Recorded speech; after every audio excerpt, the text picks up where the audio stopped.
Item ಯಾವುದೇ ಇರಲಿ try ಮಾಡಿ ಆಚಿ ಚಿಕನ್ ಮಸಾಲಾ. ಆಚಿ ಚಿಕನ್ ಮಸಾಲಾ.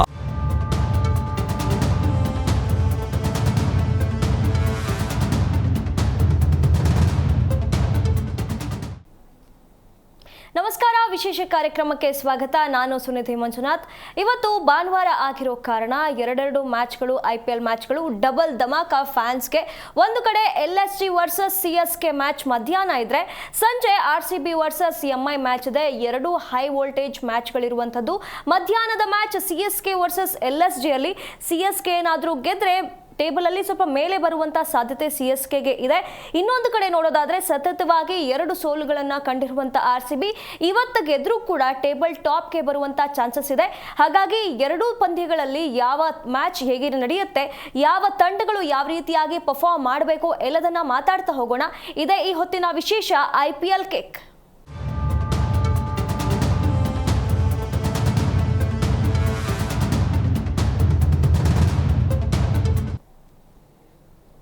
ಇವತ್ತಿನ ಎರಡು ಹೈ ವೋಲ್ಟೇಜ್ ಮ್ಯಾಚ್ಗಳ ಬಗ್ಗೆ ಮಾತಾಡೋದಕ್ಕೆ ಇವತ್ತು ನಮ್ಮ ಜೊತೆ ಇದ್ದಾರೆ ರಘುವೀರ್ ಅವರನ್ನ ಕಾರ್ಯಕ್ರಮಕ್ಕೆ ಸ್ವಾಗತಿಸೋಣ. ರಘುವೀರ್, ವೆಲ್ಕಮ್ ಟು ದ ಶೋ. ನಮಸ್ತೆ ಮೇಡಮ್. ಮೊದಲನೇದಾಗಿ ಇವತ್ತು LSG ವರ್ಸಸ್ CSK ಮ್ಯಾಚ್ ಇದೆ ಮಧ್ಯಾಹ್ನ. ಹಾಗಾಗಿ CSK ಇವತ್ತು ಮೇಲ್ ಬರುವಂತಹ ಒಂದು ಸಾಧ್ಯತೆ ಇದೆ. RR ಅನ್ನ ಕೆಳಗಿಳಿಸಿ RCBಯನ್ನ ಇಳಿಸ್ಬೋದು, ಬಟ್ ಅದರ ನೆಟ್ ರನ್ ರೇಟ್ ಜಾಸ್ತಿ ಇದೆ RCBದು, ಹಾಗಾಗಿ ಸ್ವಲ್ಪ ಕಷ್ಟ. ಹಾಗಾಗಿ RR ಅನ್ನ ಸೋಲಿಸಿ RR ಅನ್ನ ಕೆಳಗೆ ತರಬೇಕು ಅಂತಂದ್ರೆ CSK ಇವತ್ತು LSG ಜೊತೆ ಯಾವ ರೀತಿಯಾಗಿ ಪರ್ಫಾರ್ಮ್ ಮಾಡಬೇಕು ಅಂತ ಅನ್ಸುತ್ತೆ? ಅದೇ ಇವಾಗ ಏನು ಪಾಯಿಂಟ್ಸ್ ಟೇಬಲ್ ನೋಡ್ತಾ ಇದ್ರೆ ದಿನ ಚೇಂಜ್ ಆಗ್ತಾನೆ ಇದೆ. ಮೇಲಿದ್ದವರು ಕೆಳಗೆ ಬರ್ತಾ ಇದ್ದಾರೆ. ನಿನ್ನೆ ನೋಡಿದ್ವಿ ಗುಜರಾತ್ ತಂಡ ಒಂದು ಲಾಂಗ್ ಜಂಪನ್ನೇ ಹೊಡೆದಿದೆ, ಡೈರೆಕ್ಟ್ 2ನೇ ಪೊಸಿಷನ್ ಅಲ್ಲಿ ಬಂದಿದೆ. ಹೌದು, ಗುಜರಾತ್ ತಂಡನು ಕನ್ಸಿಸ್ಟೆನ್ಸಿ ಮೇಂಟೈನ್ ಮಾಡ್ಕೊಂಡು ಬರ್ತಾ ಇದೆ. ಇನ್ನು CSK ಅಂತ ಬಂದಾಗ ಹೌದು, ದಶಕಗಳ ಕಾಲ ಒಂದು ಏನು ಲೆಜೆಸಿ ಇದೆಯಲ್ಲ ಅದನ್ನ ಮೇಂಟೈನ್ ಮಾಡ್ಕೊಂಡು ಬರ್ತಾ ಇತ್ತು. ಕೆಲವೊಂದಿಷ್ಟು ಸೀಸನ್ಗಳಲ್ಲಿ ಎಡುತ್ತಾ ಇದೆ ಇವಾಗ ಹಿಂದಿನ 2-3 ಸೀಸನ್ಗಳಲ್ಲಿ. ಆದರೆ CSKಗೆ ಇವಾಗ ಒಂದು ಆಪರ್ಚುನಿಟಿ ಇದೆ, ಇಲ್ಲ ಪ್ಲೇ ಆಫ್ ಹಂತಕ್ಕೆ ಬರಬೇಕು. ಯಾಕಂತಂದ್ರೆ ಟೂರ್ನಿ ಆರಂಭದಲ್ಲಿ ಹೇಳ್ಕೊಳ್ಳುವಂಥ ಪ್ರದರ್ಶನ ಬಂದಿಲ್ಲ, ತಂಡದಲ್ಲಿ ಗಾಯದ ಸಮಸ್ಯೆಗಳು ಜಾಸ್ತಿ ಇದ್ವು. ಅದನ್ನೆಲ್ಲ ಮೆಟ್ಟು ನಿಂತು ಇವಾಗ ಒಂದು ಪ್ಲೇ ಆಫ್ ಹಂತಕ್ಕೆ ಹೋಗೋದ್ರಲ್ಲಿ ಒಂದು ದಾರಿ ಇದೆ CSK ತಂಡಕ್ಕೂ. ಅದೇನಾಗ್ಬಿಟ್ಟಿದೆ ಅಂದ್ರೆ ಇವಾಗ ಲಕ್ನೋ ತಂಡದ ವಿರುದ್ಧ 2 ಮ್ಯಾಚ್ ಇರೋದ್ರಿಂದ ಇವತ್ತಿನ ಪಂದ್ಯ ನಿರ್ಣಾಯಕ ಪಂದ್ಯ ತರನೇ ಇರುತ್ತೆ CSK ತಂಡಕ್ಕೆ. ಹೌದು, ಬಾಕಿ ಎಲ್ಲ ತಂಡಕ್ಕೆ ಗಮನಿಸಿದ್ರೆ CSKಗೆ ಒಂದು ಆಪರ್ಚುನಿಟಿ ಇದೆ. ತನ್ನ ನೆಲದಲ್ಲಿ ಇನ್ನು 2 ಮ್ಯಾಚ್ ಆಡೋದ್ರಿಂದ ತನ್ನ 2 ಮ್ಯಾಚ್ನಲ್ಲಿ ವಿರೋಧಿ ತಂಡನ ಸೋಲಿಸಿ ಎರಡು ತಂಡನ ಸೋಲಿಸಿ 4 ಅಂಕ ಗಳಿಸ್ಕೊಂಡು ಇನ್ನೂ ಹೊರಗಡೆ ಒಂದು ತಂಡನ ಸೋಲಿಸಿ ಗೆದ್ದು ಪ್ಲೇ ಆಫ್ ಹಂತಕ್ಕೆ ಹೋಗಲೇಬೇಕಾದ ಅನಿವಾರ್ಯತೆ ಅಂತೂ CSK ತಂಡದ ಮೇಲೆ ಆ ಒಂದು ಒತ್ತಡ ಅಂತೂ ಇದ್ದೇ ಇದೆ CSK ತಂಡಕ್ಕೆ. ಆದರೆ ಯಾವ ರೀತಿ ಎಕ್ಸಿಕ್ಯೂಟ್ ಮಾಡ್ತಾರೆ ಅನ್ನೋದು ಇವತ್ತಿನ ಪಂದ್ಯದ ಮೇಲೆ ನಿಂತ್ಕೊಂಡಿದೆ. ಇವಾಗ ನೋಡ್ತಾ ಇದ್ದೀವಿ, ಹಿಂದಿಂದೆಲ್ಲ ಪಂದ್ಯಗಳನ್ನು ಗಮನಿಸಿದ್ರೆ ಸಂಜು ಸ್ಯಾಮ್ಸನ್ ಆಡಿದ ಪಂದ್ಯದಲ್ಲೇ ಅಷ್ಟೇ ಗೆಲ್ತಾ ಇದ್ದಾರೆ. ಇನ್ನು ಸಂಜು ಸ್ಯಾಮ್ಸನ್ ಬ್ಯಾಟಿಂದ ರನ್ ಬರದೆ ಹೋದರೆ CSK ತಂಡಕ್ಕೆ ಯಾರು ಕೈ ಹಿಡಿತಾರೆ ಅನ್ನೋ ಒಂದು ಪ್ರಶ್ನೆ ಕಾಡ್ತಾ ಇದ್ರೆ, ಬೌಲಿಂಗ್ ವಿಭಾಗದಲ್ಲಿ ಹೇಳ್ಕೊಳ್ಳುವಂಥ ಪ್ರದರ್ಶನ ಬರ್ತಾನೆ ಇದೆ. ಖಂಡಿತ ಇವಾಗ ನಾವೇನು ಅನ್ಕೊಂಡಿದ್ವಿ CSK ತಂಡದ ಬೌಲಿಂಗ್ ನ್ಯೂನತೆ ಇದೆ ಅಂತ, ಆದರೆ ಕಮ್ಬ್ಯಾಕ್ ಮಾಡಿರೋದೇ ಬೌಲಿಂಗ್ನಿಂದ. ಸೀಸನ್ನಲ್ಲಿ ಅತಿ ಹೆಚ್ಚು ಚೆನ್ನಾಗಿ ಪರ್ಫಾರ್ಮೆನ್ಸ್ ನೀಡ್ತಾ ಇರೋದೇ CSK ಬೌಲರ್ಸ್ಗಳು. ಆ ಒಂದು ನಿಟ್ಟಿನಲ್ಲಿ CSK ನೆಲದಲ್ಲಿ ಇವಾಗ ಚಪಾಕ್ನಲ್ಲಿ ಆಡೋದ್ರಿಂದ CSKಗೆ ಒಂದು ಪ್ಲಸ್ ಪಾಯಿಂಟ್ ಅಂತೂ ಇದೆ.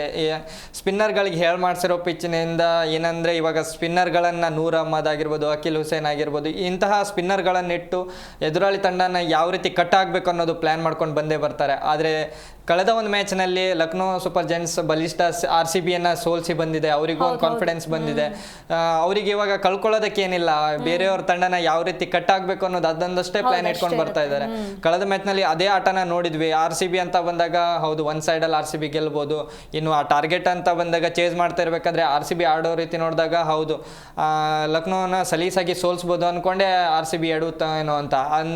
ಆ ನಿಟ್ಟಿನಲ್ಲಿ CSKಗೂ ಒಂದು ಪಾಠ ಕಲಿಬೇಕು. RCB ಯಾವ ರೀತಿ ತಪ್ಪು ಮಾಡ್ತಲ್ಲ ಅದನ್ನು CSK ಮಾಡಲೇಬಾರ್ದು. ಯಾಕಂತಂದರೆ CSKಗೆ ಇರೋದು ಲಾಸ್ಟ್ ಆಪ್ಷನ್ ಅಂತಲೇ ಹೇಳಬೇಕು ಇವಾಗ. ಆ ಒಂದು ನಿಟ್ಟಿನಲ್ಲಿ CSK ತಂಡ ಇವತ್ತು ಲಕ್ನೋ ಸೂಪರ್ ಜೈಂಟ್ನ ಸೋಲಿಸ್ಬೇಕಂದ್ರೆ ಪ್ಲ್ಯಾನ್ ಮಾಡ್ಕೊಂಡೇ ಬರಬೇಕಾಗಿರುತ್ತೆ. ಯಾವ ರೀತಿ ಅಂತಂದರೆ ಇವಾಗ ನೋಡಿದ್ವಿ, ಮಾರ್ಷ್ ಅವರು ಫಾರ್ಮಿಗೆ ಬಂದಿದ್ದಾರೆ, ಪೂರನ್ ಅವರು ಬಂದಿದ್ದಾರೆ.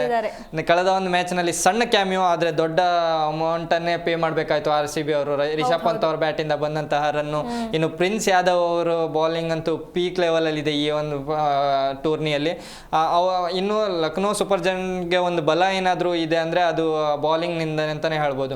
ಕೊನೆ ಹಂತದಲ್ಲಿ ಯಾವ ರೀತಿ ಶೆಫರ್ಡ್ ಅನ್ನ ದಿಗ್ವೇಶ್ ರಾಠಿ ಅವರು ಕಟ್ಟಿ ಹಾಕಿರೋಂಥ ರೀತಿ ಇದೆಲ್ಲ. ಹೌದು, ಅವ್ರಿಗೂ ಯಾರು ಈ ಒಂದು ಟೂರ್ನಿಯಲ್ಲಿ ಕೊನೆ ಆಗೋ ತನಕನೂ ಯಾರು ವೀಕ್ ಅಂತ ಹೇಳಕ್ಕಾಗಲ್ಲ, ಯಾರು ಸ್ಟ್ರಾಂಗ್ ಅಂತ ಹೇಳಕ್ಕಾಗಲ್ಲ. ನಿನ್ನೆ ಕಳೆದ ಒಂದು 2-3 ಮ್ಯಾಚಿಂದ ನೋಡ್ತಾ ಇದೀವಿ, ಈ ಕಂಪ್ಲೀಟ್ ಪಾಯಿಂಟ್ಸ್ ಟೇಬಲೇ ತಲೆ ಕೆಳಗಾಗುವಂತ ಸ್ಥಿತಿಯಲ್ಲಿದೆ ಅಂತ ಹೇಳಿ. ಹಾಗೆ ಪ್ರಿನ್ಸ್ ಯಾದವ್ ಅವರ ಬೌಲಿಂಗ್ ನೋಡಿದ್ವಿ ಲಾಸ್ಟ್ ಟೈಮು 3 ವಿಕೆಟ್ RCB ಅಲ್ಲಿ ತೆಗೆದಿದ್ದು, ಅಷ್ಟು ನಾವು ಎಕ್ಸ್ಪೆಕ್ಟ್ ಮಾಡದೇ ಇರೋ ರೀತಿಯಲ್ಲಿ ನಮ್ಮ RCB ಅನ್ನು ಕಟ್ ಹಾಕಿದ್ದೆ ಅವರು ಅಂತ ಹೇಳ್ಬೋದು. ಅವರು ಇವತ್ತು CSKಗೆ ಎಷ್ಟು ಹೊಡೆತ ಕೊಡ್ಬೋದು ಅಂತ ಅನ್ಸುತ್ತೆ ನಿಮಗೆ? ಹೌದು, ಖಂಡಿತ. ಇವಾಗ ಕಳೆದ ಒಂದು ಮ್ಯಾಚಿನಲ್ಲಿ ಇವಾಗ ಚೆನ್ನೈ ಪಿಚ್ನಲ್ಲೇ ಏನು ಚೆನ್ನೈ ಗುಜರಾತನ್ನ ಎದುರಿಸ್ತಲ್ಲ, ಅಲ್ಲೂ ಅವರಿಗೆ ಎಡವಿದ್ದು ಬಾಲರ್ಗಳಿಂದ. ಯಾವ ರೀತಿ ಗುಜರಾತ್ ತಂಡದ ರಬಡ ಆಗಿರ್ಬೋದು, ಸಿರಾಜ್ ಆಗಿರ್ಬೋದು, ಏನು ಅದ್ಭುತವಾಗಿ ಬೌಲಿಂಗ್ನ ನಿರ್ವಹಿಸಿ CSK ತಂಡ ಒಂದು 160 ರನ್ ಗಡಿ ದಾಟೋದಕ್ಕೆ ಬಿಡಲಿಲ್ಲ. ಅದೇ ಒಂದು ಸಿಚುವೇಶನ್ ಇಲ್ಲೂ ಎದುರಾಗ್ಬೋದು. ಯಾಕಂತಂದ್ರೆ ಅಷ್ಟೇ ಚೆನ್ನಾಗಿರೋ ಬೌಲಿಂಗ್ ಪರ್ಫಾರ್ಮೆನ್ಸನ್ನು ಕೊಟ್ಕೊಂಡು ಬರ್ತಾ ಇದ್ದಾರೆ. ಪ್ರಿನ್ಸ್ ಯಾದವ್ ಆಗಿರ್ಬೋದು, ಮೊಹಮ್ಮದ್ ಶಮಿ ಆಗಿರ್ಬೋದು, ಮಯಾಂಕ್ ಯಾದವ್ ಒಂದು ಕಡೆ ದುಬಾರಿ ಆಗ್ತಾ ಇದ್ದಾರೆ. ಆದರೆ ಅದನ್ನು ಹೊರತುಪಡಿಸಿನೂ ಲಕ್ನೋ ಸೂಪರ್ ಜೈಂಟ್ಸ್ ತಂಡ ಬೌಲಿಂಗ್ನಲ್ಲಿ ತನ್ನ ಒಂದು ಮೇಲ್ಗೈ ಸಾಧಿಸ್ಕೊಂಡೇ ಬರ್ತಾ ಇದೆ ಟೂರ್ನಿಯೋದಕ್ಕೂ. ಬ್ಯಾಟಿಂಗ್ನಲ್ಲಿ ವೈಫಲ್ಯ ಕಂಡುಕೊಂಡು ಅವರು ಟೂರ್ನಿಯಲ್ಲಿ ಹೇಳ್ಕೊಳ್ಳುವಂಥ ಪ್ರದರ್ಶನ ಕೊಡೋಕ್ಕಾಗಿಲ್ಲ. ಆದರೆ ಬೌಲಿಂಗ್ನಲ್ಲಿ ಅಂತ ಬಂದಾಗ ಅವ್ರದ್ದೊಂದು ಮೇಲ್ಗೈ ಇದ್ದೇ ಇದೆ. ನೋಡ್ತಾ ಇದ್ವಿ ಇವಾಗ ಅವರು 180, 160, 150 ತಂಡನ ಕಟ್ಟಾಗ್ತಾರೆ. ಆದರೆ ಇದನ್ನು ಇನ್ನುಳಿದ ತಂಡಗಳು 200 ರನ್ ಗಡಿ ಅಂತೂ ದಾಡ್ತಾ ಇದ್ದಾವೆ. ಇವಾಗ ಪಂಜಾಬ್ ಆಗಿರ್ಬೋದು, RCB ಆಗಿರ್ಬೋದು, ಇವ್ರದ್ದು ಕಾಮನ್ ರನ್ ಸ್ಕೋರ್ ಅಂದರೆ 200+ ಅಂತೂ ಬಂದೇ ಬರುತ್ತೆ. ಆದರೆ ಲಕ್ನೋ ಮತ್ತು ಚೆನ್ನೈ ಅಂತ ಬಂದಾಗ ಹೇಳ್ಕೊಳ್ಳುವಂತಹ 200 ರನ್ ಗಡಿ ದಾಟದೇ ಇರೋದು ಒಂದು ಪ್ಲಸ್ ಪಾಯಿಂಟ್ ಆಗಿರುತ್ತೆ ಇವರಿಗೆ. ಇವಾಗ ಕೊನೆ ಹಂತದಲ್ಲಿ ನನಗನ್ಸುತ್ತೆ ಲಕ್ನೋ ಸೂಪರ್ ಜೈಂಟ್ಸ್ ತಂಡ ಇವತ್ತೇನಾದರೂ ಡಾಮಿನೇಟ್ ಮಾಡುತ್ತೆ ಅಂದರೆ ಅವ್ರ ಬೌಲರ್ಗಳನ್ನು ಇಟ್ಕೊಂಡು. ಯಾಕಂದರೆ ನಾವು ನೋಡಿದ್ದೀವಿ ಚೆನ್ನೈ ಪಿಚ್ ಏನಿರುತ್ತೆ ಅಂದರೆ ಹೌದು ಬೌಲರ್ಗಳಿಗೆ ಒಂದು ಮೇಲ್ಗೈ ಸಾಧಿಸುವಂತಹ ಪಿಚ್ ಆಗಿರೋದ್ರಿಂದ ಹೌದು ಸ್ಪಿನ್ನರ್ಗಳ ಅಟ್ಯಾಕ್ನಿಂದನೂ ಲಕ್ನೋ ಸೂಪರ್ ಜೈಂಟ್ಸ್ನಲ್ಲೂ ಹೇಳ್ಕೊಳ್ಳುವಂತಹ ಬೌಲರ್ಗಳು ಇದ್ದಾರೆ ಈ ಒಂದು ಹಂತದಲ್ಲೂ. ನನಗನ್ಸುತ್ತೆ ಏನಾದರೂ CSKನ ಕಟ್ ಹಾಕೋದಿದ್ರೆ ಬೌಲಿಂಗ್ನಲ್ಲಿ ಚೆನ್ನಾಗಿರೋ ಬೌಲಿಂಗ್ ಪರ್ಫಾರ್ಮೆನ್ಸ್ ಮಾಡಿದ್ರೆ CSKನ ಕಟ್ ಆಗ್ಬೋದು. ಯಾಕಂತಂದರೆ ನಾವು ನೋಡಿದ್ವಿ ಕಳೆದ ಪಂದ್ಯಗಳಲ್ಲೆಲ್ಲ ಅವ್ರು ಏನು ಮಾಡ್ತಿದ್ರು ಅಂದರೆ ಸಂಜು ಸ್ಯಾಮ್ಸನ್ ಹೋಗ್ಬಿಟ್ರೆ ಕಂಟಿನ್ಯೂ ಆಗಿ ಎಲ್ಲರೂ ವಿಕೆಟ್ ಒಪ್ಸಿ ಹೋಗ್ತಾ ಇದ್ರು. ಆ ಒಂದು ತಪ್ಪು ಇಲ್ಲೇ ಏನಾದರೂ CSK ಮಾಡಿದ್ರೆ ಹೊರಗೆ ಹೋಗೋ ಚಾನ್ಸ್ ತುಂಬಾ ಇರುತ್ತೆ ಅಂತ. ಹಾಗೆ LSG ಹೇಗಿದ್ರು ಪಾಯಿಂಟ್ಸ್ ಟೇಬಲ್ ಲಾಸ್ಟ್ ಇದ್ದಾರೆ, ಅವ್ರು ಏನು ವ್ಯತ್ಯಾಸ ಆಗಲ್ಲ, ಗೊತ್ತಾಗಿದೆ ಅವ್ರು ಔಟ್ ಆಗಿಬಿಟ್ಟಿದ್ದಾರೆ ಅಂತೇಳಿ. ಇವತ್ತೇನಾದರೂ ಮ್ಯಾಚ್ CSK ಸೋಲು ಅಥವಾ ಗೆಲುವಿನ ಮೇಲೆ ಪಾಯಿಂಟ್ಸ್ ಟೇಬಲ್ ಉಲ್ಟಾ ಪಲ್ಟಾ ಯಾವ ರೀತಿಯಾಗಿ ಆಗುತ್ತೆ ಅಂತ ನಿಮ್ಗೆ ಅನ್ಸುತ್ತೆ? ಖಂಡಿತ ಮೇಡಮ್. ಇವಾಗ ಚೆನ್ನೈ ಏನಾದರೂ ಮ್ಯಾಚ್ ಏನಾದರೂ ಸೋಲ್ತು ಅಂತ ಅಂದ್ಕೊಂಡ್ರೆ ಚೆನ್ನೈಗೆ ಕಮ್ಬ್ಯಾಕ್ ಮಾಡೋದು ಇಲ್ಲಿಂದ ಕಷ್ಟ ಇದೆ. ಇವಾಗ ನೋಡ್ತಾ ಇದ್ದೀವಿ ರಾಜಸ್ಥಾನು ಅಷ್ಟೇ ಕಾಂಪಿಟೇಷನ್ ಕೊಡ್ತಾ ಇದೆ. ಇವಾಗ ಟಾಪಲ್ಲಿರೋ 5 ತಂಡಗಳು ಪ್ಲೇ ಆಫ್ ರೇಸಲ್ಲಿದೆ.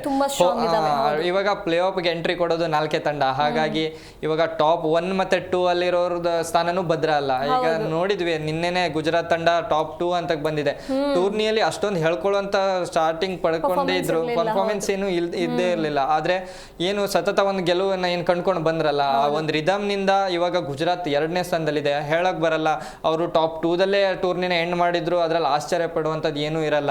ಇನ್ನು ಹೈದರಾಬಾದ್ ತಂಡ ಅದೇ ಪರ್ಫಾರ್ಮೆನ್ಸ್ ಅನ್ನ ಕೊಟ್ಕೊಂಡು ಬರ್ತಾ ಇದೆ. ಇನ್ನು ಬೆಂಗಳೂರು ಅಂತ ಬಂದಾಗ ಇವಾಗ 4ನೇ ಸ್ಥಾನದಲ್ಲಿದೆ. ಒಂದು ವೇಳೆ ಈ ಒಂದು ಮ್ಯಾಚ್ ಏನಾದ್ರೂ ಹೆಚ್ಚು ಕಡಿಮೆ ಆಯ್ತು ಅಂತ ಅಂದ್ರೆ RCB ಮೇಲೆ ತೂಗುಗತಿ ಅಂತೂ ಬರೋದಂತೂ ಗ್ಯಾರಂಟಿ.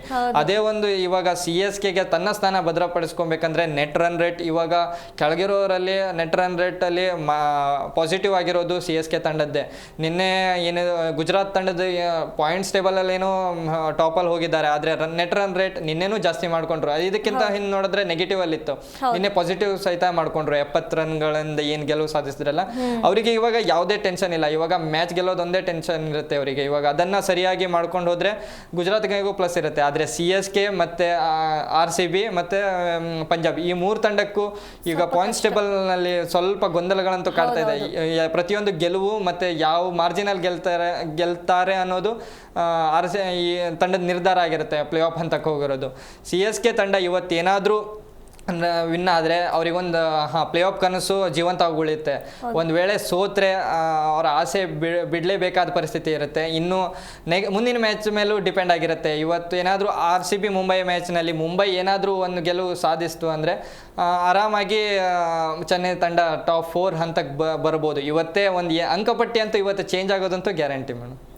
ಒಬ್ರು ಕಾಲರ್ ವೇಟ್ ಮಾಡ್ತಾರೆ. ಕ್ರಿಕೆಟ್ ಅಭಿಮಾನಿ ಒಬ್ರು ಕರೆ ಮಾಡಿದ್ದಾರೆ, ಅವ್ರ ಹತ್ರ ಮಾತಾಡ್ತಾ ಹೋಗೋಣ. ನನ್ನ ಧ್ವನಿ ಕೇಳಿಸ್ತಾ ಇದೆಯಾ ಸರ್? ಇವತ್ತು RCB ವರ್ಸಸ್ MI ಮ್ಯಾಚ್ ಇದೆ, ಹಾಗೆ CSK ವರ್ಸಸ್ LSG ಮ್ಯಾಚ್ ಕೂಡ ಇರುವಂತದ್ದು. ಹಾಗಾಗಿ 2 ಮ್ಯಾಚ್ಗಳಲ್ಲಿ ಯಾರು ಇವತ್ತು ಗೆಲುವನ್ನ ಪಡೆದುಕೊಳ್ಬಹುದು ಅಂತ ನಿಮ್ಗೆ ಅನ್ಸುತ್ತೆ? CSK. ಹಾ C S K versus L S G ಅಲ್ಲಿ ಸಿ ಎಸ್ ಕೆ ವಿನ್ ಆಗ್ತಾರೆ ಅನ್ನೋದಾದ್ರೆ MI versus R C B ಅಲ್ಲಿ ಯಾರು ವಿನ್ ಆಗ್ಬೋದು? MI. ಹಾಗಾದ್ರೆ ಯಾರ ಪರ್ಫಾರ್ಮೆನ್ಸ್ ಬೆಟರ್ ಇರುತ್ತೆ ಅನ್ಸುತ್ತೆ? ಎಂಐ ತಂಡದಲ್ಲಿ ಯಾವ ಆಟಗಾರ ಚೆನ್ನಾಗಿ ಆಡ್ಬೋದು ಅಂತ ಅನ್ಸುತ್ತೆ ನಿಮ್ಗೆ ಇವತ್ತು? MI. ಓಕೆ, ಧನ್ಯವಾದಗಳು ಕರೆ ಮಾಡಿದ್ದಕ್ಕೆ.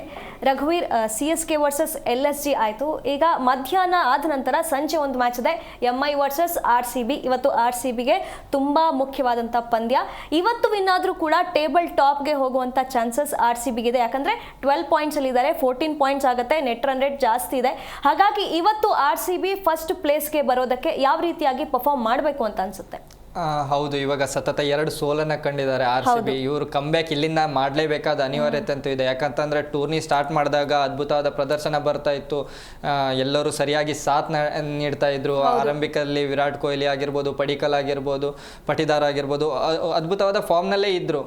ಅಷ್ಟೇ ಚೆನ್ನಾಗಿ ಆಟನ ಗೆಲ್ತಾ ಇದ್ರು. ಆದ್ರೆ ಅವ್ರು ಗೆಲ್ತಾ ಇರೋದೆಲ್ಲಂದ್ರೆ ಅವ್ರ ತವರು ನೆಲದಲ್ಲಿ, ಚಿನ್ನಸ್ವಾಮಿ ಅಂಗಳದಲ್ಲಿ.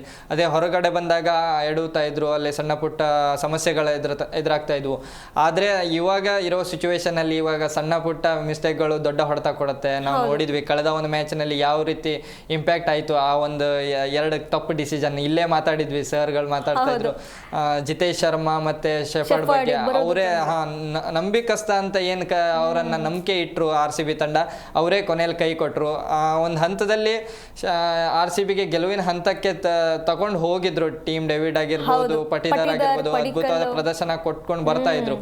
ಆದ್ರೆ ಗೆಲುವಿನ ದಡ ಸೇರ್ಸೋದ್ರಲ್ಲಿ ಶೆಫರ್ಡ್ ಎಡುವುದ್ರು. ಈ ಒಂದು ಮ್ಯಾಚ್ ನಲ್ಲೂ ಏನಾದ್ರೂ ಶೆಫರ್ಡ್ ಅವ್ರಿಗೆ ಒಂದು ಚಾನ್ಸ್ ಸಿಗುತ್ತಾ ಅನ್ನೋದು ಒಂದು ಕುತೂಹಲ ಅಂತೂ ಕಾಡ್ತಾ ಇದೆ. ಯಾಕಂತಂದ್ರೆ ಇವಾಗ ಬೌಲರ್ನ ಅನಿವಾರ್ಯತೆ ಆರ್ ಸಿ ಬಿ ಕಾಡ್ತಾನೆ ಇದೆ.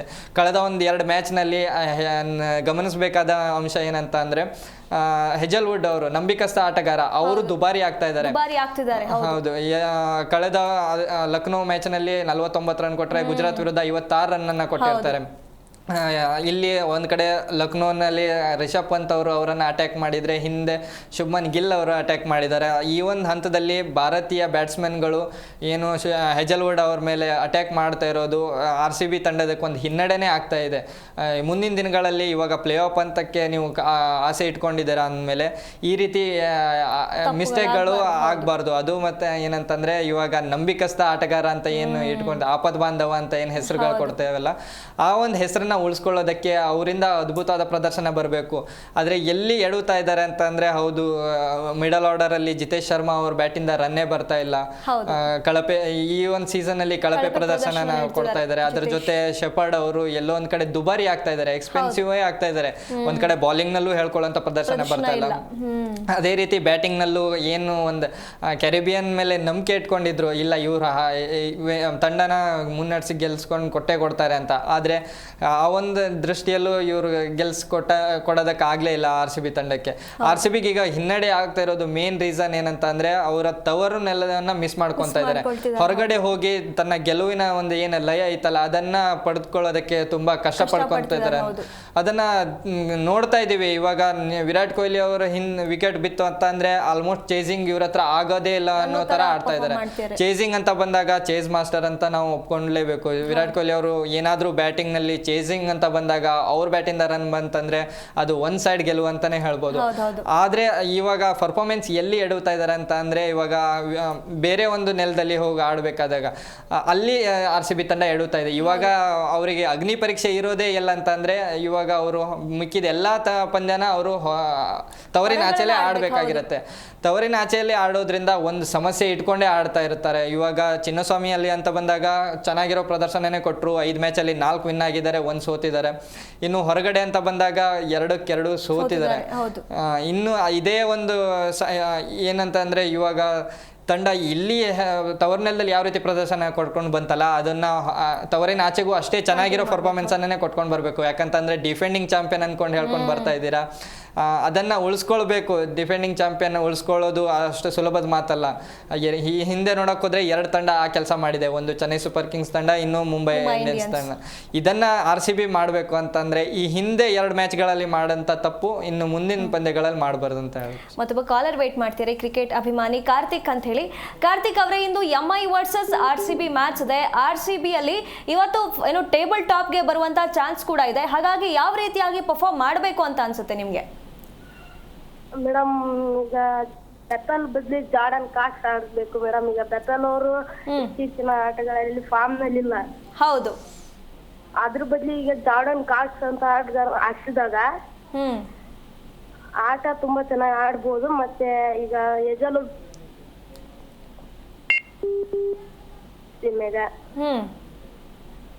ಆದ್ರಿಂದ RCB ಪ್ಲೇಯಿಂಗ್ ಎಲ್ಲ ತುಂಬಾ ಚೆನ್ನಾಗಿದೆ. ಬಟ್ ಮೇಡಮ್ ಬೆತ್ತಲ್ ಅವರು ಕಳಪೆ ಪ್ರದರ್ಶನ ನೀಡ್ತಾರೆ. ಹೌದು.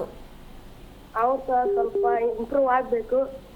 ಹೌದು. ಮತ್ತೆ ಜಿತೇಶ್ ಶರ್ಮಾ ಮತ್ತೆ ರೊಮಾರಿಯೋ ಶೆಫರ್ಡ್ ಇಬ್ಬರ ಪರ್ಫಾರ್ಮೆನ್ಸ್ ಬಗ್ಗೆಯೂ ಕೂಡ ಎಲ್ಲರಿಗೂ ಅಸಮಾಧಾನ ಇದೆ. ಅವರ ವ್ಯತ್ಯಾಸ ಕೂಡ ಆಗ್ಬೇಕು, ಅವರು ಚೇಂಜಸ್ ಆಗ್ಬೇಕು ಅಂತ ನಿಮ್ಗೆ ಅನ್ಸುತ್ತಾ? ಹೌದು ಮೇಡಮ್. ಈಗ ಜಿತೇಶ್ ಶರ್ಮಾ ಅವರು ಕೂಡ ತುಂಬಾ ಇತ್ತೀಚಿನ ದಿನಗಳಲ್ಲಿ ಆಡ್ತಾ ಇಲ್ಲ. ಈಗ ಹೋದ ವರ್ಷ ಟಾಟಾ IPL ಅಲ್ಲಿ ಜಿತೇಶ್ ಶರ್ಮಾ ಅಜಯ್ ಲಕ್ನೋ ಟೀಮ್ ಮೇಲೆ ಹೊಡೆದು ಗೆಲ್ಸಿರ್ತಾರೆ. ಈ ಮೊನ್ನೆ ನಡೆದ ಲಕ್ನೋ ಮ್ಯಾಚ್ ಮೇಲೆ ಜಿತೇಶ್ ಶರ್ಮಾ ಅವರು ಕಡಿಮೆ ರನ್ ಅಂದ್ರೆ ಮೂರ್ ಬಾಲ್ ಆಡಿ ಒಂದೇ ರನ್ಗೆ ಔಟ್ ಆಗಿ ಕಳಪೆ ಪ್ರದರ್ಶನ ನೀಡ್ತಾರೆ ಮೇಡಮ್. ಮತ್ತೆ ಕೀಪರ್ ಅಲ್ಲಿ ಒಂಚೂರು ಕ್ಯಾಚ್ಗಳು ಮಿಸ್ ಆಗ್ತಿದೆ ಜಿತೇಶ್ ಶರ್ಮಾ ಅವರಿಂದ. ಈಗ ಜಿತೇಶ್ ಶರ್ಮಾ ಅವರು ಕೀಪರ್ ಅಂಡ್ ಬ್ಯಾಟ್ಸ್ಮನ್ ಹೌದಾ ಮೇಡಮ್? ಹೌದು. ಅವ್ರ ಬದ್ಲು ವೆಂಕಟೇಶ್ ಅಯ್ಯರ್ಗೆ ಒಂದ್ ಚಾನ್ಸ್ ಕೊಡ್ಬೇಕು ಮೇಡಮ್. ವೆಂಕಟೇಶ್ ಅಯ್ಯರ್ ಅವರು ಕೂಡ ಕೀಪರ್ ಹೌದು,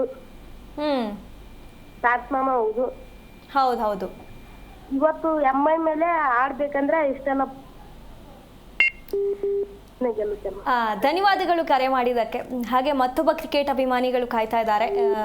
ಸರ್, ಇವತ್ತು MI ವರ್ಸಸ್ RCB ಮ್ಯಾಚ್ ಇದೆ. ಅವರಿಬ್ಬರ ಮಧ್ಯೆ ಇವತ್ತು RCB ಗೆಲ್ಲಬೇಕು, ಟೇಬಲ್ ಟಾಪ್ಗೆ ಹೋಗಬೇಕು ಅಂತಂದ್ರೆ ಯಾರೆಲ್ಲ ಒಳ್ಳೆ ಪರ್ಫಾರ್ಮೆನ್ಸ್ ಕೊಡಬೇಕು ಅಂತ ಅನ್ಸುತ್ತೆ? ರಘುವೀರ್, ಕರೆ ಕಟ್ ಆಗಿದೆ. ಈಗ ರೋಹಿತ್ ಶರ್ಮಾ ಅವರು ಕಂಬ್ಯಾಕ್ ಮಾಡಿರೋದನ್ನು ನಾವು ಲಾಸ್ಟ್ ಮ್ಯಾಚಲ್ಲಿ ನೋಡಿದ್ದೀವಿ. ಹಾಗಾಗಿ ರೋಹಿತ್ ಶರ್ಮಾ ಅವರು ಅದೇ ರೀತಿಯಾಗಿ ಪರ್ಫಾರ್ಮ್ ಮಾಡಿದ್ರೆ ನಮಗೆ ಮತ್ತೆ ಇವತ್ತು RCBಗೆ ಸಂಕಷ್ಟ ಎದುರಾಗುತ್ತೆ ಅಂತ ಅನ್ಸುತ್ತಾ?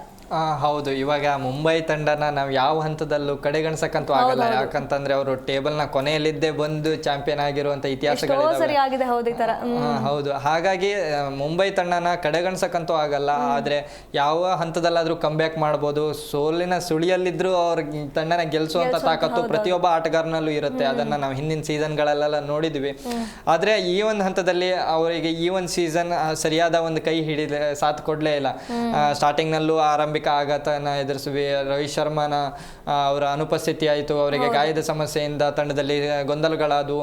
ಆ ರೀತಿ ಎಲ್ಲ ನೋಡಕ್ ಹೋದ್ರೆ ಇವಾಗ ಕಳೆದ ಒಂದು ಮ್ಯಾಚ್ನಲ್ಲಿ ಒಂದು ಕಂಬ್ಯಾಕ್ ಅನ್ನ ಕೊಟ್ಟಿದ್ದಾರೆ. ರೋಹಿತ್ ಶರ್ಮಾ ಮತ್ತೆ ರಿಯಾನ್ ರಿಕಲ್ಟನ್ ಅವರ ಏನು ಪರ್ಫಾರ್ಮೆನ್ಸ್ ಬರ್ತಾ ಇದೆಯಲ್ಲ, ಇದು ಕಳೆದ ಸ್ಟಾರ್ಟಿಂಗ್ ನಲ್ಲೂ ಅವರು ಇಡೀ IPL ಟೂರ್ನಿ ಅಂತ ಬಂದಾಗ ಅವರು ಮೊದಲನೇ ಮ್ಯಾಚ್ ಗೆದ್ದೇ ಇರಲ್ಲ. ಆದ್ರೆ ಈ ಸೀಸನ್ ಅಲ್ಲಿ ಗೆದ್ದು ರೆಕಾರ್ಡ್ ಅನ್ನ ಮಾಡಿರ್ತಾರೆ. ಹೌದು.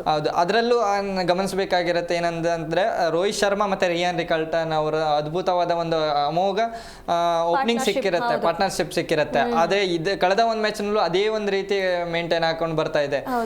ಒಂದು ವೇಳೆ ಇವತ್ತಿನ ಪಂದ್ಯದಲ್ಲೂ ಏನಾದರೂ ರೋಹಿತ್ ಶರ್ಮಾ ಮತ್ತೆ ರಿಯಾನ್ ರಿಕಲ್ಟನ್ ಅವರು ನಿಂತ್ರೆ ತಂಡನ ಗೆಲ್ಲಿಸುವಂತ ಎಲ್ಲ ಅರ್ಹತೆ ಮತ್ತು ತಾಕತ್ತು ಇಟ್ಕೊಂಡು ಬಂದೇ ಬರ್ತಾರೆ. ರೋಹಿತ್ ಶರ್ಮಾ ಮತ್ತೆ ರಿಯಾನ್ ರಿಕಲ್ಟನ್ ಆಗಿರ್ಬೋದು. ಕೊನೆ ಹಂತದಲ್ಲಿ ಇವತ್ತು ನಾವು ನೋಡ್ಕೊಂಡು ಬರ್ತಾ ಇದೀವಿ ಟೂರ್ನಿಯೋದಕ್ಕೂ ಸೂರ್ಯಕುಮಾರ್ ಯಾದವ್ ಅವರ ಏನ್ ನಂಬಿಕಸ್ಥ ಆಟಗಾರ ಅಂತ ಅವ್ರು ಮುಂಬೈ ಇಂಡಿಯನ್ಸ್ ಅವ್ರ ಮೇಲೆ ನಂಬಿಕೆ ಇಟ್ಕೊಂಡು ಬರ್ತಾ ಇದೆಯಲ್ಲ, ಹೇಳ್ಕೊಳ್ಳುವಂತ ಪ್ರದರ್ಶನ ಅವ್ರ ಬ್ಯಾಟಿಂದ ಬಂದಿಲ್ಲ. ಆದ್ರೆ ಈ ಒಂದು ಮ್ಯಾಚ್ ನಲ್ಲಿ ಕಂಬ್ಯಾಕ್ ಮಾಡುವಂತ ಎಲ್ಲ ನಿರೀಕ್ಷೆ ಇಟ್ಕೊಂಡೇ ಅವ್ರು ಬರ್ತಾ ಇದ್ದಾರೆ. ಕಳೆದ ಒಂದು ಮ್ಯಾಚ್ ನಲ್ಲೂ ಅವ್ರು ಮ್ಯಾಚ್ ಮುಗಿದ ತಕ್ಷಣ ಅದೇ ಒಂದು ಸ್ಟೇಟ್ಮೆಂಟ್ ಕೊಡ್ತಾರೆ, ಇಲ್ಲ ನನ್ನ ಬ್ಯಾಟಿಂದ ರನ್ ಬರಲೇಬೇಕು, ಈ ಹಂತದಲ್ಲಿ ತಂಡಕ್ಕೆ ಅವರ ನೆರವಿಗೆ ಅಗತ್ಯ ಇರುತ್ತೆ. ಆದ್ರೆ ಸೂರ್ಯಕುಮಾರ್ ಯಾದವ್ ಅವರು ಮ್ಯಾಚ್ ವಿನ್ನಿಂಗ್ ಪರ್ಫಾರ್ಮೆನ್ಸ್ ಇದುವರೆಗೂ ಬಂದಿಲ್ಲ. ಇದೇ ರೀತಿ ಹಾರ್ದಿಕ್ ಪಾಂಡ್ಯ ಅವರು ಬೌಲಿಂಗ್ ಅಷ್ಟೇ ಸೀಮಿತ ಆಗ್ತಾ ಇದ್ದಾರೆ. ಇನ್ನು ಬುಮ್ರಾ ಅವ್ರ ಮೇಲೆ ಸಾಕಷ್ಟು ಪ್ರಶ್ನೆಗಳಂತೂ ಉದ್ಭವ ಆಗ್ತಾ ಇದೆ. ಆದ್ರೆ ನನಗನ್ಸುತ್ತೆ ಯಾವುದೇ ಟೆನ್ಷನ್ ತಗೊಳ್ಳುವಂತ ಅಗತ್ಯ ಇಲ್ಲ. ಅವರು match winner world class bowler ಅವರು ಬುಮ್ರಾ ಅವ್ರ ಮೇಲೆ ಕ್ವಶನ್ ಮೂಡಿಸುವಂತ ಯಾವುದೇ ಒಂದು ಅವಕಾಶನೇ ಬರಲ್ಲ ಅಂತ. ಯಾಕಂತಂದ್ರೆ ಅವರಿಂದನೇ ಎಷ್ಟೋ ಒಂದು ಇಂಡಿಯಾ ತಂಡಕ್ಕಾಗಿರ್ಬೋದು, ಮುಂಬೈ ಇಂಡಿಯನ್ಸ್ ತಂಡಕ್ಕಾಗಿರ್ಬೋದು, ಏನ್ ಚಾಂಪಿಯನ್ ಪಟ್ಟ ತಲುಪೋದಕ್ಕೆ ಅದಕ್ಕೆ ಬುಮ್ರಾ ಅವರ ಪಾತ್ರ ತುಂಬಾ ಮುಖ್ಯವಾಗಿದೆ.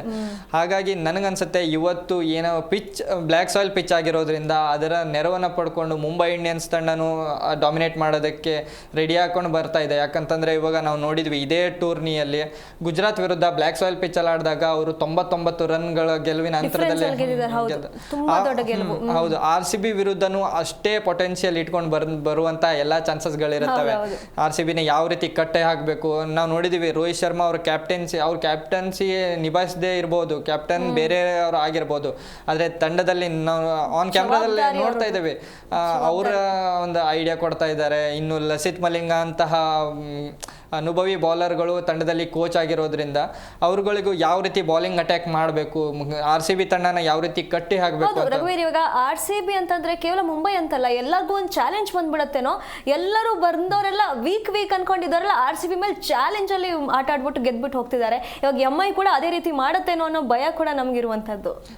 ಹೌದು, RCB ಅಂತ ಅಂದ್ರೆ ಅದು ಎಲ್ಲಾ ತಂಡಗಳು ಫಾರ್ಮಲ್ ಬಂದ್ಬಿಡುತ್ತೆ. ನೋಡ್ತಾ ಇದೀವಿ, ಲಕ್ನೋ ತಂಡ ಕೊನೆಯಲ್ಲಿ ಇದ್ದಾಗ ಯಾರು ಅನ್ಕೊಂಡೇ ಇರ್ಲಿಲ್ಲ RCBನ ಸೋಲ್ಸುತ್ತೆ ಅಂತಂದ್ರೆ. ಯಾಕಂತಂದ್ರೆ ಕಳೆದ ಒಂದು ಸೀಸನ್ ನಲ್ಲಿ ಜಿತೇಶ್ ಶರ್ಮಾ ಅವರು ಸೋಲೋ ಹಂತದಲ್ಲಿ ಯಾವ ರೀತಿ ಗೆಲ್ಸ್ಕೊಂಡ್ರು, ಅವೊಂದೆಲ್ಲ ಕಾನ್ಫಿಡೆಂಟ್ ಇಟ್ಕೊಂಡು ಬರ್ತಾ ಇದ್ರು. ಇಲ್ಲ, ನಾವು ಲಕ್ನೋ ಸೂಪರ್ ಜೈಂಟ್ನ ಸೋಲ್ಸ್ತೀವಿ ಅಂತ ನಾವು ನೋಡಿದೀವಿ. ಕಳೆದ ಒಂದು ಮ್ಯಾಚ್ ನಲ್ಲೂ ರಿಷಬ್ ಪಂತ್ ಅವರು ಇಡೀ ಸೀಸನ್ ಫಾರ್ಮ್ ಅಲ್ಲಿ ಇಲ್ಲ, ಆದ್ರೆ RCB ಅವರು ಆಡ್ಬೇಕಾದಾಗ RCB ಎದುರಿಗೆ ಆಡ್ಬೇಕಾದ್ರೆ ಇವರೇನಾ ರಿಷಬ್ ಪಂತ್ ಇಡೀ ಸೀಸನ್ ಆಡಿರೋದು ಇವರೇ? ನಾನು ಒಂದು ಕ್ವಶನ್ ನಮ್ಗಂತ ಮೂಡುವಂತ ಹಂಗ್ ಮಾಡಿದ್ರು.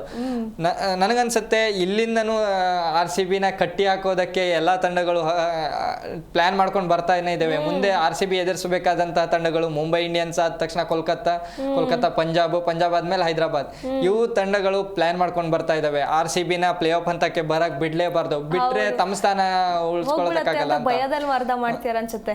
ಹೌದು, ಯಾಕಂತಂದ್ರೆ ಇವಾಗ ಡಿಫೆಂಡಿಂಗ್ ಚಾಂಪಿಯನ್ ಅನ್ನ ಪ್ಲೇ ಆಫ್ ಅಂತ ಕರ್ಕೊಂಡು ಬರೋದು ಅದೊಂದು ಡೇಂಜರ್ ಅಂತ ಎಲ್ಲರಿಗೂ ಗೊತ್ತಿರುತ್ತೆ. ಹಾಗಾಗಿ ಏನನ್ಸುತ್ತೆ ಅಂದ್ರೆ RCBನ ಆದಷ್ಟು ಪ್ಲೇ ಆಫ್ ನಿಂದ ದೂರ ಇಡೋದಕ್ಕೆ ಟ್ರೈ ಮಾಡಬೇಕು ಅನ್ನೋ ನಿಟ್ಟಿನಲ್ಲಿ ಎಲ್ಲ ತಂಡಗಳು RCBನ ಟಾರ್ಗೆಟ್ ಮಾಡ್ಕೊಂಡು ಬರ್ತಾ ಇದ್ದಾವೆ. ಅಥವಾ RCBನ ಸೋಲ್ಸೋದಕ್ಕೆ ಯಾವ ರೀತಿ ಪ್ಲಾನ್ಗಳು ಮಾಡ್ಕೊಂಡು ಬರಬೇಕು ಅನ್ನೋದನ್ನ ಎಲ್ಲ ತಂಡಗಳು ಆ ಒಂದು ಪ್ಲಾನ್ ನಿಂದಾನೇ ಬರ್ತಾ ಇದಾವೆ ಅಂತ ಅನಿಸ್ತಾ ಇದೆ. ಮತ್ತೊಬ್ಬ ಕ್ರಿಕೆಟ್ ಅಭಿಮಾನಿ ಕಾಯ್ತಿದ್ದಾರೆ, ಆನಂದ್ ಅಂತೇಳಿ. ಆನಂದ್ ಅವರೇ, ಎಲ್ಲಿಂದ ಕರೆ ಮಾಡ್ತಿರೋದು? ನಮಸ್ತೆ ಮೇಡಮ್, ನಾವು ವಿಜಯಪುರ ಡಿಸ್ಟಿಕ್ ಇಂದ, ವಿಜಯಪುರ ತಾಲೂಕಿಂದ ಹೊನ್ನಾಳಿ ಗ್ರಾಮದಿಂದ. ಇವತ್ತು MI ವರ್ಸಸ್ RCB ಮ್ಯಾಚ್ ಇದೆ. ಲಾಸ್ಟ್ 2 ಮ್ಯಾಚ್ ನ RCB ಸೋತಿರೋ ಕಾರಣ ಟೀಮ್ ಅಲ್ಲಿ ಯಾವ ಬದಲಾವಣೆ ಮಾಡಬೇಕು ಅಂತ ಅನ್ಸುತ್ತೆ ನಿಮ್ಗೆ? ರಘುವೀರ್, ಕರೆ ಕಟ್ ಆಗಿದೆ. ಲಾಸ್ಟ್ ಮ್ಯಾಚ್ MI ಮ್ಯಾಚ್ ಅಲ್ಲಿ ರೋಹಿತ್ ಶರ್ಮಾ ಅವರ ಕಂಬ್ಯಾಕ್ ಒಂದ್ ಕಡೆ ಆಯ್ತು, ಇನ್ನೊಂದ್ ಕಡೆ ಹಾರ್ದಿಕ್ ಪಾಂಡ್ಯ ಅವರು ಇರ್ಲಿಲ್ಲ ಅನ್ನೋ ಕಾರಣಕ್ಕೆ ಮ್ಯಾಚ್ ವಿನ್ ಆಯ್ತು. ಹಾರ್ದಿಕ್ ಪಾಂಡ್ಯ ಅವರು ಕ್ಯಾಪ್ಟನ್ಸಿಯನ್ನ ಸರಿಯಾಗಿ ನಿಭಾಯಿಸ್ತಿಲ್ಲ, ಅವರು ಟೀಮ್ ಅಲ್ಲಿ ಇಲ್ಲದೆ ಇದ್ದಿದ್ದ ಕಾರಣ ಲಾಸ್ಟ್ ಮ್ಯಾಚ್ ಗೆದ್ರು ಅನ್ನುವಂತ ಮಾತುಗಳು ಬರ್ತಾ ಇತ್ತು. ಅದು ನಿಜ ಅನ್ಸುತ್ತಾ ನಿಮ್ಗೆ? ಹಾರ್ದಿಕ್ ಪಾಂಡ್ಯ ಅವರ ಕ್ಯಾಪ್ಟನ್ಸಿನೇ ಅವರಿಗೆ ಮುಳುವಾಗ್ತಿದೆ ಅಂತ ಅನ್ಸುತ್ತಾ ನಿಮ್ಗೆ? ಇಲ್ಲ, ಖಂಡಿತ ನನಗೆ ಹಾರ್ದಿಕ್ ಪಾಂಡ್ಯ ಅವರ ನಾಯಕತ್ವದ ಮೇಲೆ ಯಾವುದೇ ಗೊಂದಲಗಳು ಇಲ್ಲ, ಪ್ರಶ್ನೆನೂ ಇಲ್ಲ. ಯಾಕಂತ ಅಂದರೆ ಇವಾಗ 2022ರಲ್ಲಿ ಒಂದು ಗುಜರಾತ್ ತಂಡ ಮತ್ತು ಲಕ್ನೋ ತಂಡ ಅಂತ 2 ಹೊಸ ತಂಡಗಳು ಕಂಬ್ಯಾಕ್ ಮಾಡ್ತವೆ. ಅದರಲ್ಲಿ ಮೊದಲನೇ ಟೂರ್ನಿಯಲ್ಲೇ ಚಾಂಪಿಯನ್ ಪಟ್ಟಕ್ಕೆ ಏರ್ಸೋದಕ್ಕೆ ಹಾರ್ದಿಕ್ ಪಾಂಡ್ಯ ಅವರು ಯಾವ ರೀತಿ ನಾಯಕತ್ವನ ನಿಭಾಯಿಸಿದ್ರು ಅನ್ನೋದನ್ನ ನಾವು ನೋಡ್ಕೊಂಡು ಬಂದಿದ್ದೀವಿ. ಅಷ್ಟೇ ಚೆನ್ನಾಗಿರೋ ಕ್ಯಾಪ್ಟನ್ಸಿನ ಅವರು ನಿಭಾಯಿಸ್ಕೊಂಡು ಕೊಡ್ತಾ ಇದ್ದಾರೆ ಸಹಿತ. ಆದರೆ ನನಗನ್ಸುತ್ತೆ ಆ ಮುಂಬೈ ತಂಡದಕ್ಕೆ ಅಲ್ಲಿ ಈ ಗಾಯದ ಸಮಸ್ಯೆ ಒಂದು ಸೋಲೋದಕ್ಕೆ ಕಾರಣ. ಆದರೆ ಇನ್ನು ತಂಡದಲ್ಲಿ ಕೆಲವೊಂದಿಷ್ಟು ಬೌಲರ್ಗಳು, ಬ್ಯಾಟ್ಸ್ಮನ್ಗಳು ಔಟ್ ಆಫ್ ಫಾರ್ಮ್ ಅಲ್ಲಿ ಇದ್ದಾರೆ. ಸೂರ್ಯಕುಮಾರ್ ಯಾದವ್ ಅವರಿಂದ ಹೇಳ್ಕೊಳ್ಳುವಂಥ ಪ್ರದರ್ಶನ ಬರ್ತಾ ಇರಲಿಲ್ಲ. ಇನ್ನು ನಾವು ನೋಡ್ತಾ ಇದೀವಿ ಮುಂಬೈ ತಂಡ ಅತಿ ಹೆಚ್ಚು ಬದಲಾವಣೆ ಮಾಡ್ಕೊಂಡಂಥ ತಂಡದ 11ನಲ್ಲಿ ಎಷ್ಟೊಂದು ಆಟಗಾರರು ಬದಲಾವಣೆಗಳಾದ್ರು. ಮಿಚೆಲ್ ಸ್ಯಾಂಟ್ನರ್ ಬಂದ್ರು, ಅವರು ಇವಾಗ ತಂಡದಲ್ಲಿಲ್ಲ. ಇನ್ನು ದೀಪಕ್ ಚಹರ್, ಶಾರ್ದುಲ್ ಠಾಕೂರ್ ಅಂತಹ ಬೌಲರ್ಗಳನ್ನ ನೀವು ತಂಡದಲ್ಲಿ ಕರ್ಕೊಂಡು ಬರ್ತಿದ್ದೀರಾ, ಅವರನ್ನ ಮತ್ತೆ ಚೇಂಜ್ ಮಾಡ್ತಿದ್ದೀರಾ. ಸರಿಯಾದ ಪ್ಲೇಯಿಂಗ್ 11 ಇದುವರೆಗೂ ಅವ್ರು ಕಂಡುಕೊಂಡೇ ಇಲ್ಲ. ಇದು ಅವರಿಗೆ ಒಂದು ಮುಳುವಾಗ್ತಿದೆ ಮುಂಬೈ ತಂಡಕ್ಕೆ. ಹಾರ್ದಿಕ್ ಪಾಂಡ್ಯ ಅವರ ಕ್ಯಾಪ್ಟನ್ಸಿನೇ ಸೋಲೋದಕ್ಕೆ ಕಾರಣ ಅಂತಂದ್ರೆ ನನಗೆ ಎಲ್ಲೋ ಒಂದ್ ಕಡೆ ಒಪ್ಕೊಳಕ್ಕಂತೂ ಆಗ್ತಾ ಇಲ್ಲ. ಯಾಕಂತಂದ್ರೆ ಹಾರ್ದಿಕ್ ಪಾಂಡ್ಯ ಅವರಲ್ಲಿ ತಂಡನ ಯಾವುದೇ ಹಂತದಲ್ಲಿ ಗೆಲ್ಲಿಸುವಂತ ತಾಕತ್ತು ಮತ್ತೆ ಎಬಿಲಿಟಿ ಅವರಲ್ಲಿ ಇದೆ. ಅವರ ಈ ಹಿಂದೆ ನೋಡಕ್ ಬಂದಾಗ ಮುಂಬೈ ತಂಡ ಯಾಕೆ ಅವರನ್ನ ಗುಜರಾತ್ ತಂಡದಿಂದ ಟ್ರೇಡ್ ಮಾಡ್ಕೊಂಡು ಮುಂಬೈ ತಂಡ ಕರ್ಕೊಂಡು ಬರ್ತಾ ಇದೆ ಅಂದ್ರೆ ಮುಂಬೈ ತಂಡಕ್ಕೆ ಗೊತ್ತಿದೆ ಹಾರ್ದಿಕ್ ಪಾಂಡ್ಯ ಅವರ ಏನ್ ಎಬಿಲಿಟಿ ಇದೆ, ಅವರನ್ನ ಯಾಕೆ ತನ್ನ ತಂಡದಿಂದ ಮತ್ತೆ ವಾಪಸ್ ಕರ್ಕೊಂಡು ಬಂದಿದ್ದಾರೆ ಅನ್ನೋದಕ್ಕೆ. ಹಾರ್ದಿಕ್ ಪಾಂಡ್ಯ ಅವರು ಅಷ್ಟೇ ಚೆನ್ನಾಗಿರೋ ಮ್ಯಾಚ್ ವಿನ್ನಿಂಗ್ ಪರ್ಫಾರ್ಮೆನ್ಸನ್ನು ನೀಡ್ಕೊಂಡು ಬಂದಿದ್ದಾರೆ. ಈ ಹಿಂದೆ ಮುಂಬೈ ಇಂಡಿಯನ್ಸ್ ತಂಡದಲ್ಲಿ ಅವರು ಮುಂಬೈ ತಂಡನ ಚಾಂಪಿಯನ್ಸ್ ಪಟ್ಟಕ್ಕೆ ಏರ್ಸೋಕ್ಕೆ ತುಂಬ ಕೆಲವೊಂದಿಷ್ಟು ಮ್ಯಾಚ್ಗಳನ್ನು ಗೆಲ್ಸ್ಕೊಂಡು ಕೊಟ್ಟಿದ್ದಾರೆ, ಸಿಂಗಲ್ ಹ್ಯಾಂಡ್ಲಿ ಗೆಲ್ಸ್ಕೊಂಡು ಕೊಟ್ಟಿದ್ದಾರೆ.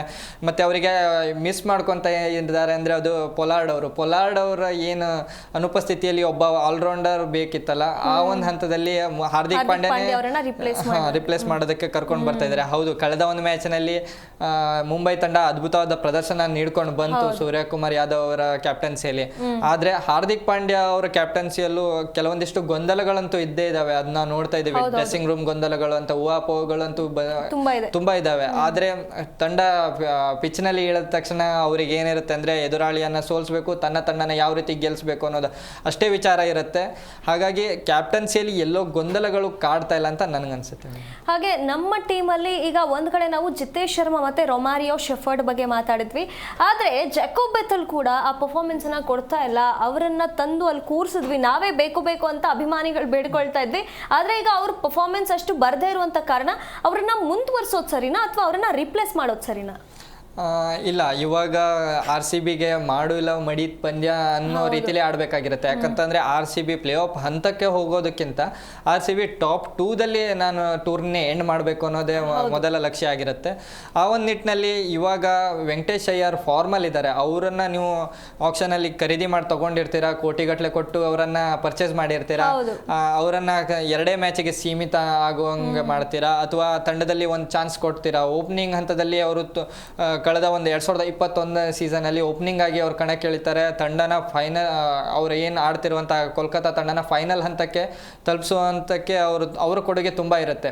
ಹಾಗಾಗಿ RCB ಗೆ ಇವಾಗ ಗಾಯದ ಸಮಸ್ಯೆಯಿಂದ ಸಾಲ್ಟ್ ಅವರು ಇಂಗ್ಲೆಂಡ್ಗೆ ಹೋಗಿರೋದ್ರಿಂದ ಇವಾಗ ಹತ್ತಿರದಲ್ಲಂತೂ ಸಾಲ್ಟ್ ಅವರು ಕಂಬ್ಯಾಕ್ ಮಾಡುವಂಥ ಸ್ಥಿತಿಯಲ್ಲಿ ಇಲ್ಲ. ಹಾಗಾಗಿ ವಿರಾಟ್ ಕೊಹ್ಲಿ ಅವರಿಗೆ ವೆಂಕಟೇಶ್ ಅಯ್ಯರ್ ಅವರು ಏನು ಓಪನಿಂಗ್ ಸ್ಥಾನ ತುಂಬೋದಕ್ಕೆ ಒಂದು ಒಳ್ಳೆ ಆಪರ್ಚುನಿಟಿ ಇದೆ ಇವಾಗ RCB ತಂಡದಕ್ಕೆ. ಯಾಕಂತಂದ್ರೆ ಇವಾಗ ಕೊಟ್ಟಂತ ಚಾನ್ಸ್ ನಲ್ಲಿ ಸರಿಯಾಗಿ ಅದನ್ನ ಸದುಪಯೋಗ ಪಡಿಸ್ಕೊಂಡಿಲ್ಲ ಬೆಥೆಲ್ ಅವರು.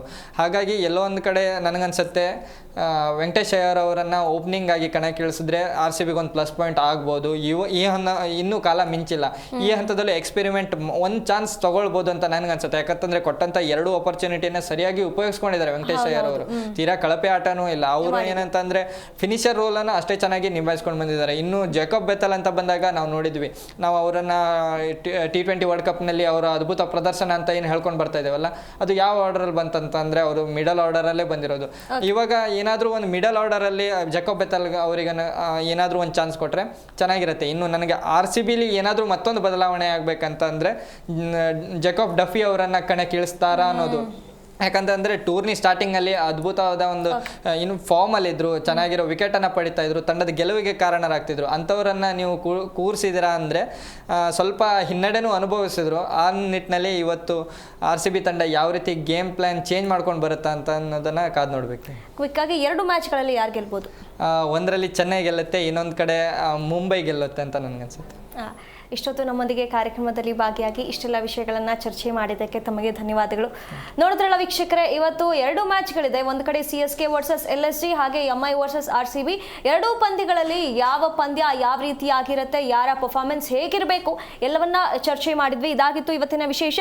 ನೋಡ್ತಾ ಇರಿ ಜೀ ಕನ್ನಡ ನ್ಯೂಸ್, ಸತ್ಯವೇ ಸುದ್ದಿಯ ಜೀವಾಳ.